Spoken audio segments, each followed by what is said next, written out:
Hey there, Virtual Learning Academy students. In this video, I'm going to tell you about the biggest component of our unit exams, which are the stimulus-based multiple choice questions. I call them SBMCs for short, and so I don't go crazy. I'm going to show you what they are. We're going to answer a couple together, and then I'm going to discuss what we do in class to get better at these SBMC prompts. So the first thing I got to tell you about is what is a stimulus-based multiple choice question? So it's a multiple choice question, the kind of thing you've been getting in classes in school your entire life. You're given a prompt, you're given four options, A, B, C, or D, and you select what the right answer is for that prompt. The difference here is the stimulus. Stimulus, that word there, it starts off this acronym, is like a picture, it's a chart, it's a document, it's a graph, it's some type of resource, academic resource, historical resource that you are supposed to use to either answer the question, like you'll be looking at it and then drawing the answer from the image or from the text, from the stimulus, or you'll look at the stimulus, you'll understand what that stimulus is related to in the grand scheme of history, and you'll be able to infer the answer from that stimulus. These are more complicated than your average run of the mill multiple choice questions. So, like typically in history classes, since you were a little kid, you're given like a study guide and you're told to memorize a bunch of stuff, kind of random things, and then you're supposed to like recall that information when you look at the question stems and you answer questions in multiple choice tests. That is not the case in AP US history or AP World History on the AP World History exam. Instead, they're going to give you a stimulus, so like let's say a document or a graph, and then they're going to have three multiple choice questions that are related to that stimulus. And you might need to use that again to directly answer the prompt, or you'll be inferring something from that stimulus to answer the question. We do these in class for two reasons. One, really to be a historian, it's about more than just recalling a bunch of information, just memorizing a ton of facts. It's about the ability to use the content that you know in a variety of situations to be more well rounded in your knowledge and to make it more useful. So that's part one. And part two, it's because on the AP exam, that is the only type of multiple choice question you get. You're going to get 55 stimulus based multiple choice questions on the APUSH exam. And it'd be awfully silly if we spent the entire year practicing like random memorization multiple choice questions when you're not going to see a single one of those on the AP exam. And we want to, because we want to try and replicate that experience as often as possible in this class so you can be successful in May. So that's what they are. I'm going to show you some examples here in a moment. Just a kind of a quick breakdown here for you. This is the four parts of the AP exam, which you'll be taking in May. I know my picture's kind of cutting part of it off. But you start out by doing these multiple choice questions. You have 55 questions in 55 minutes, and they're all going to be stimulus based, like the ones I'm going to show you. And they're worth 40% of your total exam score. So they're the meatiest part of your test score. So if you can be really successful on these, really, if you just kind of show up on the other parts of the test, you should be able to pass. And if you're really successful here and you're successful in the other parts of your exam, you're going to be looking at getting a 5 or a 4 on this AP exam. So being successful with this type of question goes a long way into getting you a phenomenal score on the AP exam. Okay, so what to know about these stimulus-based multiple choice questions? I know I haven't shown you one yet, but I kind of want to point some things up before we dive into our first couple. Each question is going to be related to the analysis of a primary or secondary source. So again, a picture, a cartoon, a graph, whatever. You're going to be using that. And usually you'll have like 2 to 3 questions per, the stimulus. Each question is going to assess one or more history skills or historical thinking skills, but it's also going to require your knowledge of history. So the questions are going to measure your content knowledge, the facts that you know and all that stuff, but then also your ability to use those facts. So there's less of an emphasis on just recalling and regurgitating random information, and a greater emphasis placed on your ability to analyze documents and use historical reasoning skills, causation, compare and contrast, point of view, to understand the historical content. Kind of a helpful tip when you do these is always check the source. If your historical content is somewhat strong or really strong, a lot of times the source for these primary sources are going to be familiar, people you've heard of before, and you kind of have an idea of what this document is going to be about just by looking at the source for a lot of them. So always check the source. Sometimes it's helpful, sometimes it's not. And then you're going to want to try and find the best answer. There are going to be multiple answers that might sound right, but there's definitely going to be one that is for sure the best, most accurate answer, the most complete response to the question. So read the stem of the question carefully before you record your answer, um, and make sure you're looking for the best possible answer. Typically, any possible answer that has like an absolute to it, like if your answer response says, "This group always did this," or "This individual never did this," or anything that talks in absolutes, always and never, that's probably not going to be accurate. History is way more complex than that. It's more ambiguous. There's gray areas. So that's kind of another little hint for you. If you see a possible answer that says something that's absolute, always, never, whatever, that's probably not going to be the right answer because history always has exceptions to it, which was why it's so fascinating. And as you're doing these, you should kind of do your standard test taking practices.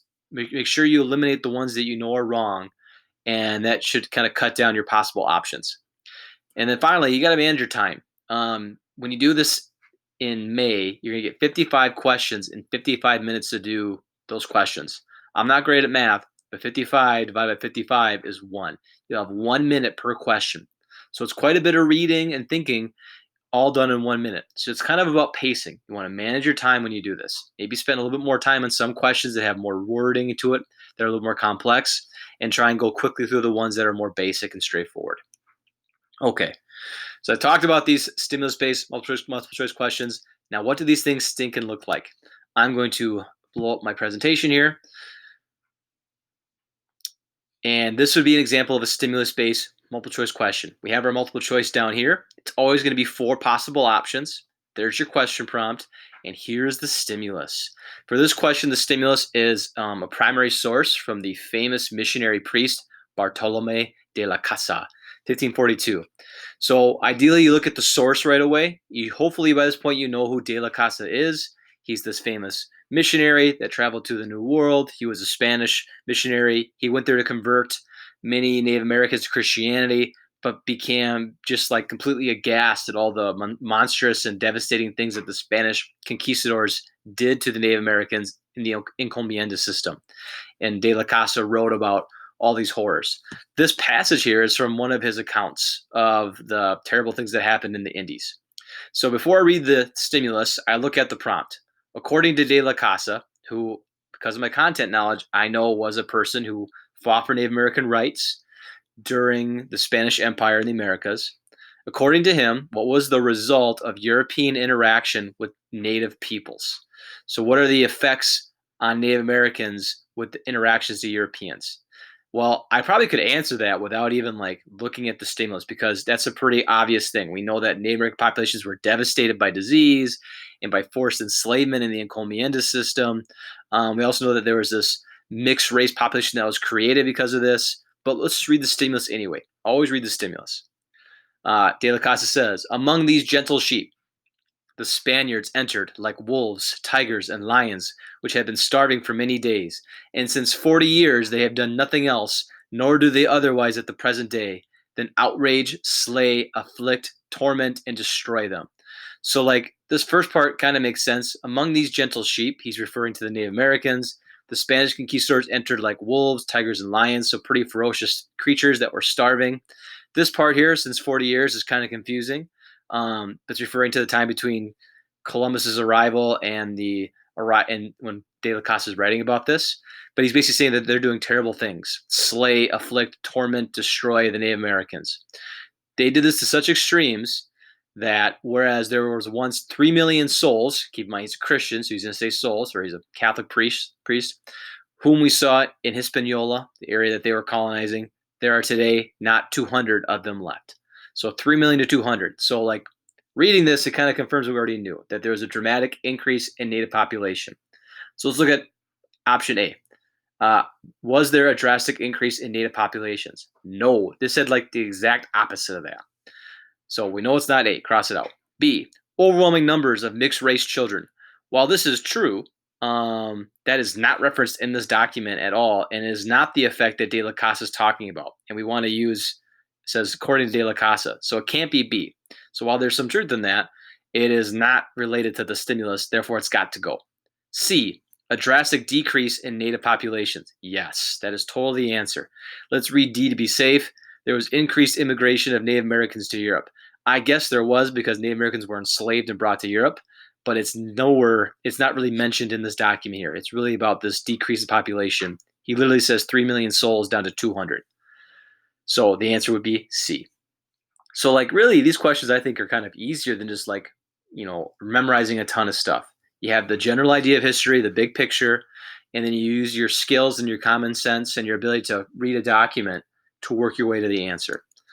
Here's another question for this. Remember, they come in sets. De la Casa's intent was, so like what was the goal of or the purpose of this from De la Casa? A, to make the Spanish monarchs aware of the subjugation and mistreatment of native peoples. I'm going to give you a spoiler. This is totally the answer. He's trying to inform them of this. Now, you would need to know a little bit about De la Casa to understand the full picture. You also have to have a little bit of content knowledge about the Spanish Empire in the 1500s to make this connection. But you could also kind of, connect two and two by going, he's talking about all these terrible things that happened to Native Americans. And this answer talks about him saying subjugation and mistreatment of native peoples. So you can see it lining up there as well. So the answer is A. Let's look at the other ones too, just to kind of see why they're not correct. To illustrate the amicable relationship between Spaniards and Native Americans. Well, what's tricky here is the word amicable. That means like friendly or peaceful or you get along with somebody. If you don't know what that word means, this could really throw you off in the test. There's a lot of kind of tier 2 vocab words like amicable, subjugation that are used for, answers on the AP exam.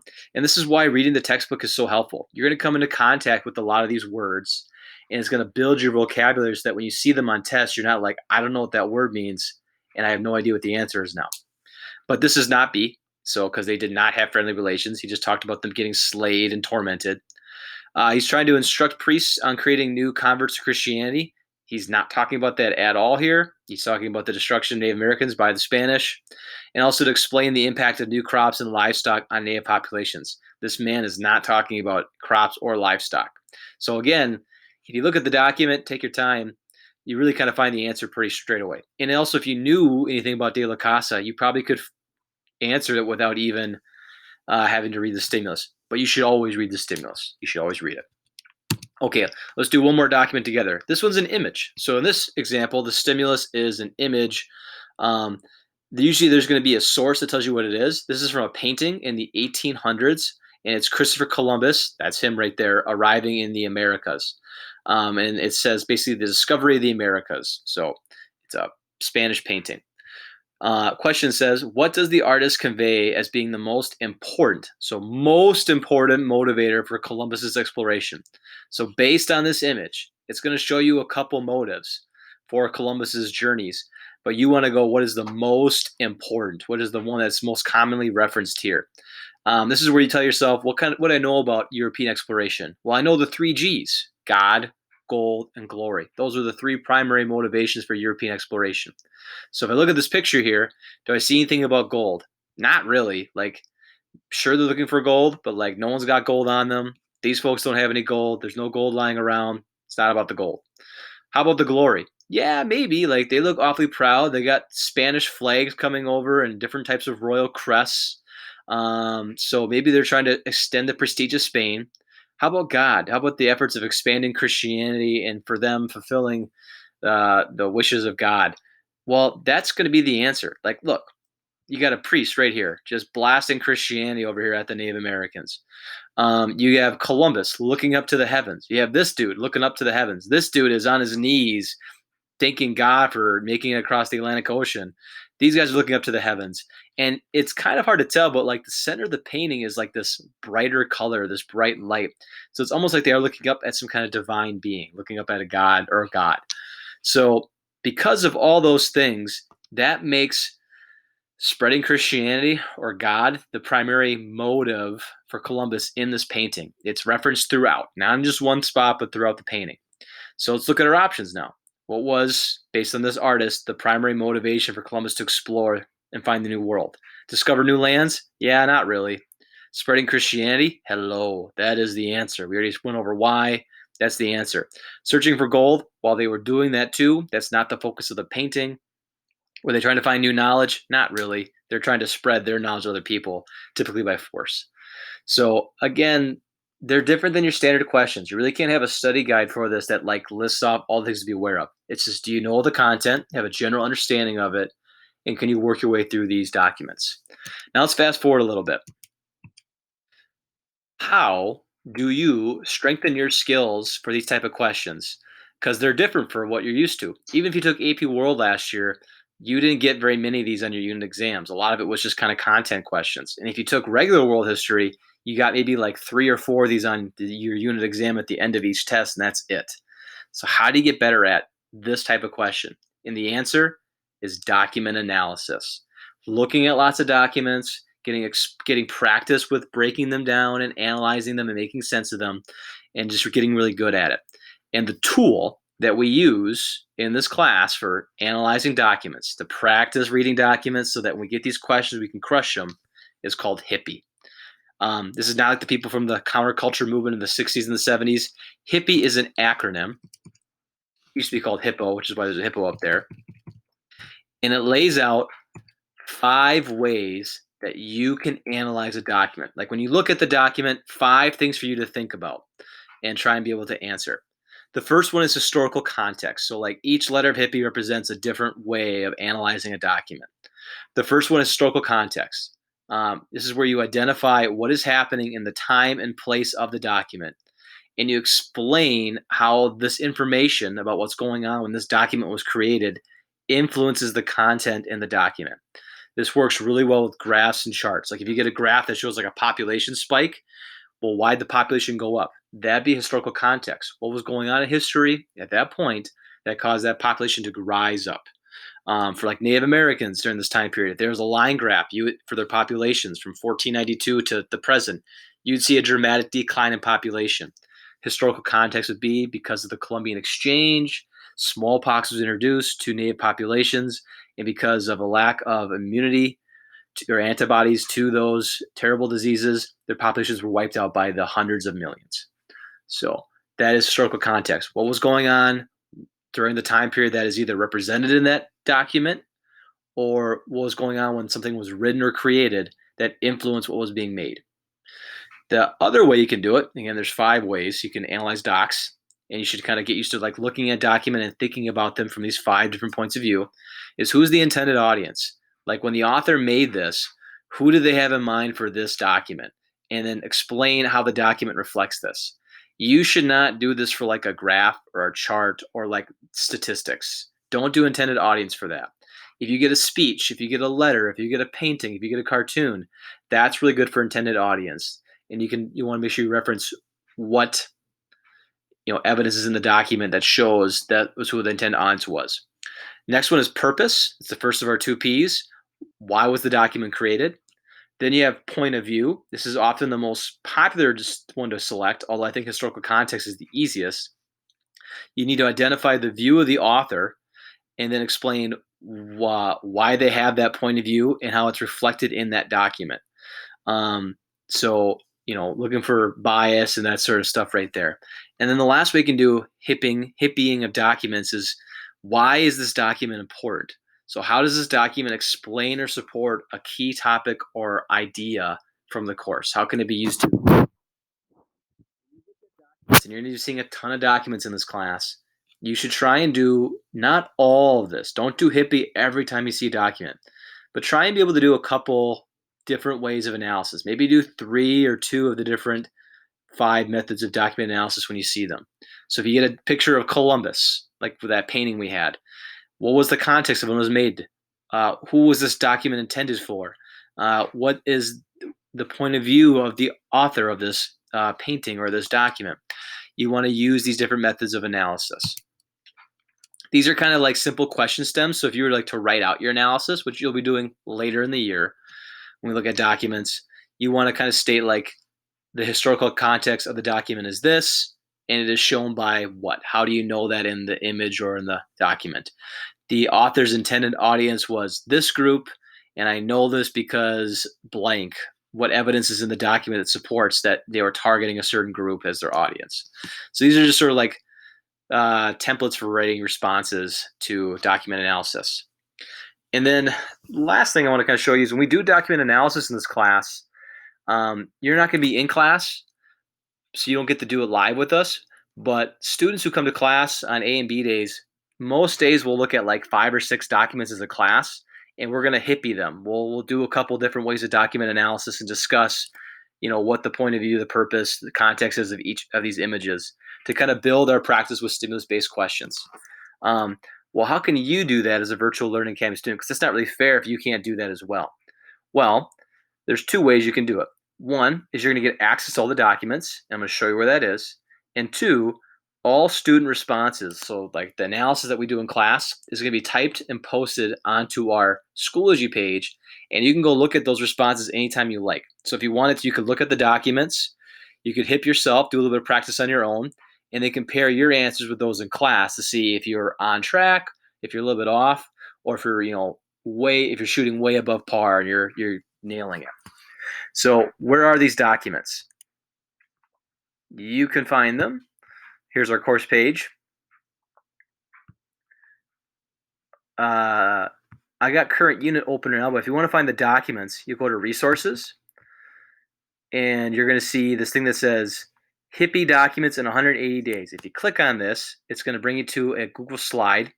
Open it up, and it's going to have, guess what, 180 different documents that will be, relevant for the first trimester of class. You by no means need to know all those documents. They exist to give you practice. Analyzing docs, give you exposure to many documents. Most of the documents that are on our unit exams are in this PowerPoint, this Google slideshow. But you click on Hippie documents under 80 days, and you can see the various documents that are there to be analyzed with Hippie. It's a great way to practice. And I wouldn't analyze all of them. I would like to look through them, become familiar with what each image is or which each speech is about, and kind of go from there. So that's how you can look at documents and see them. How do you get to see the responses and the analysis that we do in class? That is the parking lot. In the Virtual Learning Academy folder, the purple one, I'm going to close this. You'll see the parking lot discussion board. There'll be one of these posted for each unit. And there'll be a variety of like little discussion comments. And so in class, when students analyze the documents on slides 11 and 12 in that Hippie and 180 days activity, they're going to record their analysis here. And you'll be able to come here and look at what were possible answers that they came up with. So like if you're looking at documents, you're like, I really don't know what documents slides 9 and 10 are about. You could go here, click on this Hippie analysis, and see what we came up with in class, and see how their analysis went, and kind of get an idea if you're on the right track or not. So this is a way to see answers for document analysis after you've done it on your own and kind of gone at your own pace. We'll also do some short answer questions here as well. So like this is a place where if you want to see examples of good responses, of proper analysis, and good at short answer responses and thesis writing, you can always come to the parking lot and you'll get it. This is our way of our class helping you be successful in this course. So your peers are helping you with that. Oof. Sorry about that. That was a longer lecture, but it's really important. Your first unit exam is going to be 32 of these stimulus-based multiple choice questions. So you want to make sure you know what they are and you get some practice with them. Another way you can practice stimulus-based multiple choice questions is with AP Classroom. And there's a video right below this link that walks you through how to sign up for AP Classroom and how you can use it to also practice stimulus-based multiple choice questions. As always, if you have any questions, please contact me and I'll be happy to explain and help in any way I can. Have a great day.